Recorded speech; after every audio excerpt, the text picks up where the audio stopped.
Primeira leitura de hoje é retirada da carta de Paulo a Timóteo.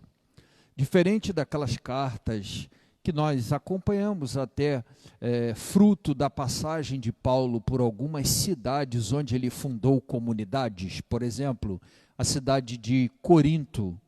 Paulo fundou lá uma comunidade grande, consistente, fervorosa e escreveu essa comunidade. Então a gente tem a carta de Paulo aos Coríntios.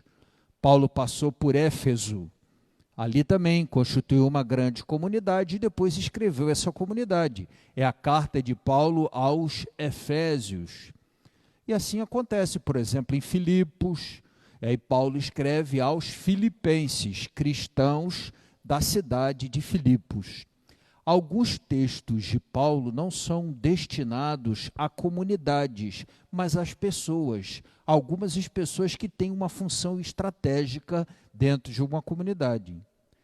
A carta de São Paulo a Timóteo é um exemplo disso. É uma carta destinada a uma pessoa, dando orientações a um dos seus discípulos, Timóteo, acerca de como proceder em alguma comunidade. Naturalmente, uma das preocupações principais de Paulo, como conhecedor da condição humana e ao mesmo tempo sabendo que o cristianismo enfrentava incompreensões e perseguições, como ele mesmo enfrentou, e a gente acompanhou um pouco dessa trajetória ao longo do livro dos Atos dos Apóstolos. A preocupação de Paulo é de que o fervor dos cristãos pudesse diminuir na medida que aumentasse a perseguição. E aí no texto de hoje que Paulo escreve a Timóteo, Paulo diz assim, que eu entendo que seja um pouco o coração do texto de hoje.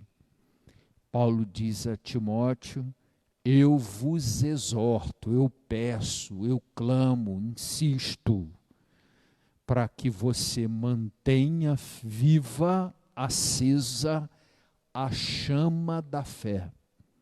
Essa chama que, Paulo pôde testemunhar o momento em que ela se acendeu, pôde também talvez acompanhar na vida deste discípulo esta chama como uma labareda, uma chama forte, mas que às vezes em função da longa caminhada, dos períodos continuados de perseguição, das dificuldades ali enfrentadas quando no dia a dia, a gente não tem mais aquelas coisas tão excepcionais, mas a gente precisa lidar com o ordinário, com as coisas do dia a dia. Então, às vezes, a gente tende um pouco a esmorecer, que significa esfriar um pouco.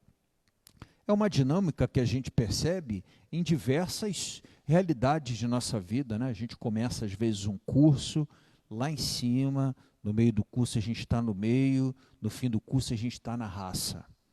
Às vezes a gente começa, por exemplo, a história de um casamento dessa forma, infelizmente, mas é assim, é a arte de sempre saber renovar, reacender a chama. Começar, já tive a oportunidade de dizer isso aqui na paróquia em algumas homilias, nem é a parte mais difícil do processo. Tem uma outra parte difícil que é perseverar. E olha, a mais desafiante de todas é chegar ao fim, é terminar, como se a gente pudesse dizer, parafraseando aí textos até dos padres da igreja, que começar é uma graça, graça maior é perseverar, continuar, e a graça das graças é terminar. E eu digo, acrescento à luz do texto do Paulo, que a graça das graças é terminar e não aos trancos e barrancos, mas nessa dimensão do reacender a chama, manter viva a chama. João trata desse tema, e a gente teve a oportunidade de acompanhar agora para trás, quando João diz assim, olha, vamos manter sempre ali firme a lembrança, a experiência, e sempre retornar ao primeiro amor. Aquele momento que a gente tomou uma decisão tão empolgado, achando que estava tomando a decisão mais correta da vida, e que depois a gente foi esfriando, e sentindo que pancadinha aqui, pancadinha ali, sacudida aqui, sacudida acolá, que a gente foi um pouco perdendo o elan, né? Perdendo o afã, mas continuamos. Paulo, então, hoje sugere a Timóteo, meu irmão, não desanime, não desanime. E eu entendo que essa palavra seja uma palavra muito atual, né? Em tempos como os tempos que temos vivido, mas eu acredito que em todos os tempos, mesmo antes da pandemia e mesmo depois, será uma palavra muito viva, não desanimar.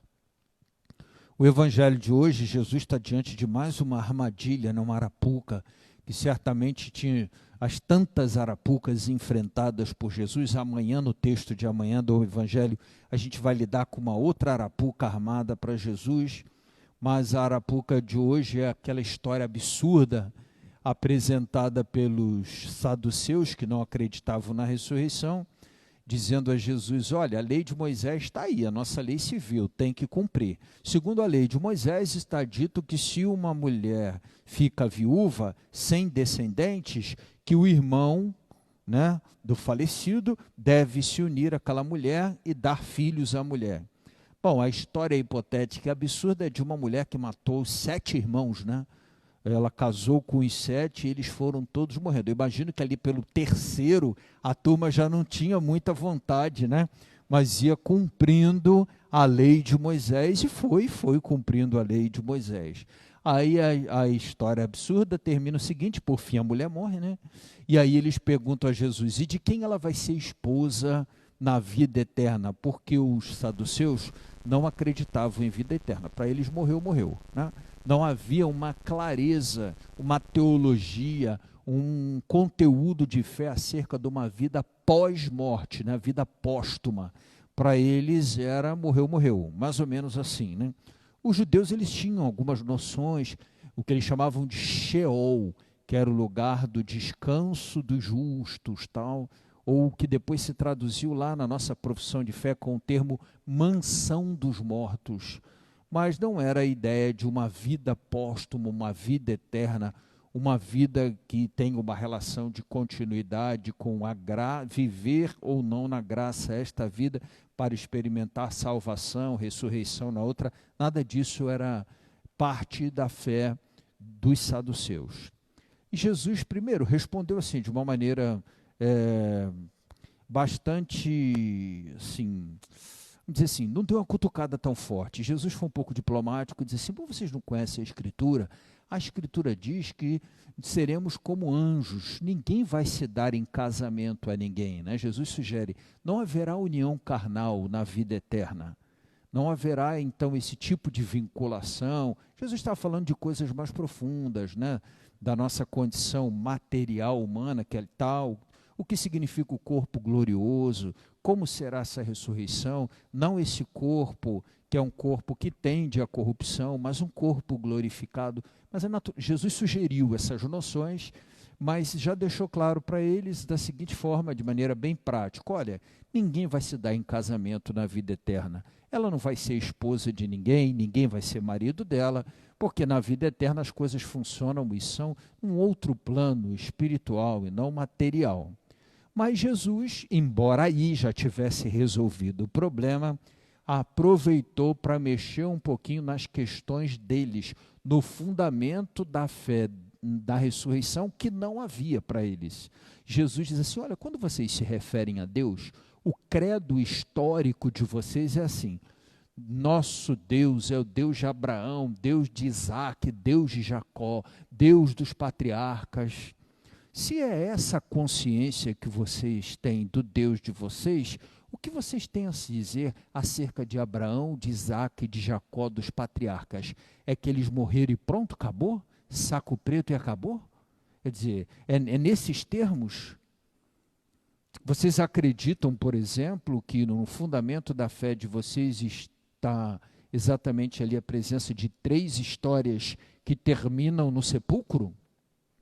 Ou vocês acreditam que Deus é Deus dos vivos e não Deus dos mortos? Se você acredita que Deus é Deus dos vivos, então você acredita que Abraão, Isaque e Jacó, os patriarcas, estão numa relação de comunhão com Deus e não embaixo da terra, sufocados pela terra e sendo absolutamente devorados, né, pelas minhocas. E é uma questão que eles não souberam responder, né? No final das contas, a questão apresentada por Jesus é: o Deus de vocês é o Deus dos vivos ou o Deus dos mortos? Bom, se vocês acreditam no Deus dos mortos, se o Deus de vocês é o Deus dos mortos, então ok, não se discute mais, vocês acreditam assim e está profundamente de acordo. Não acreditar na ressurreição se vocês acreditam que Deus é assim. Mas se vocês acreditam num Deus vivo, no Deus que, segundo o credo histórico de vocês, é o Deus de Abraão, de Isaque, de Jacó, Deus dos patriarcas e dos profetas, então acreditar num Deus vivo necessariamente inclui acreditar no Deus que concedeu vida póstuma, vida pós-morte a Abraão, Isaque, Jacó, os profetas, e que há de conceder o mesmo aos seus servos. E ali, como que Jesus resolveu o problema, ou pelo menos devolveu um questionamento para que depois eles pudessem digerir com um pouco mais de calma. Vamos pedir ao Senhor que nos dê assim ao longo desse dia. Eu penso que a palavra de Paulo a Timóteo hoje nos diga de maneira muito forte, né? Reacender a chama, não desanimar, não desanimar. Vamos tocar o barco.